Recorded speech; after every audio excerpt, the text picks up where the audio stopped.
दोस्तों नमस्कार।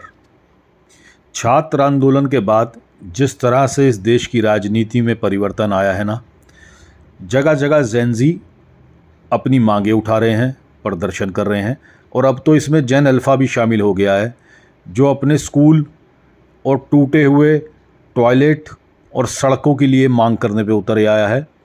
तो सरकार के अब ज़्यादा दिन रह नहीं गए, ये बात सबके समझ में आ गई है और सबसे पहले चतुर व्यापारी लाला रामदेव भी इस बात को समझ गए हैं, जिसने 14 साल सत्ता की मलाई चाटी और एक एक रुपए में अनगिनत भूखंड ले लिए, न जाने कितने फ़ायदे उठाए इस सरकार से।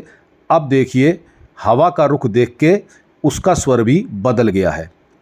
सुनिए मेरे दोस्तों।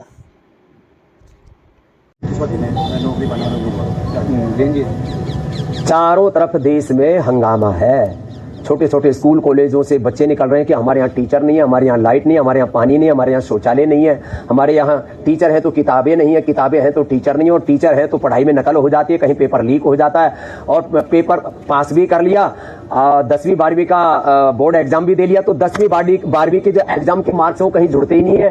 कॉम्पिटिटिव एग्जाम्स के आधार पर ही आगे यूनिवर्सिटी में सिलेक्शन होता है और उसके बाद में फिर जो है जब कहीं नौकरी की बारी आए, खास करके गवर्नमेंट जॉब्स में इंटरव्यू के दौरान 90 से 99% घोटाला होता है। अपने विचार, अपने संस्कार, अपने संगठन, अपने ही जाति वर्ग समुदाय के लोगों को ठोक लेते हैं और बाकी को बाहर धक्का मार देते हैं। ये बहुत ही अपमानजनक है, ये लोकतंत्र के खिलाफ है, ये न्याय के भी खिलाफ है। एक तरफ हम कह रहे सत्य में जयते, ये तो धर्मस्ततो जय, हमने शासकीय उद्घोष बना दिए और वहां जब किसी को इंटरव्यू की बारी आती है तो 10 में से पहले से तय करके और पैसे लेके 25-50 लाख 1-1 करोड़ रुपए की रिश्वत लेकर के फिर भर्ती करते हैं। अब ऐसे ही आंदोलन करना पड़ा तो देश कैसे चलेगा? इसलिए भाई सुधर जाओ, नहीं तो देश में आंदोलन और ज्यादा भी हो सकते हैं। आंदोलन के नाम पर मैं अराजकता, अनार्की का समर्थक नहीं हूं, लेकिन भाई ये बात तो जरूर है, देश में घपला भी बहुत है।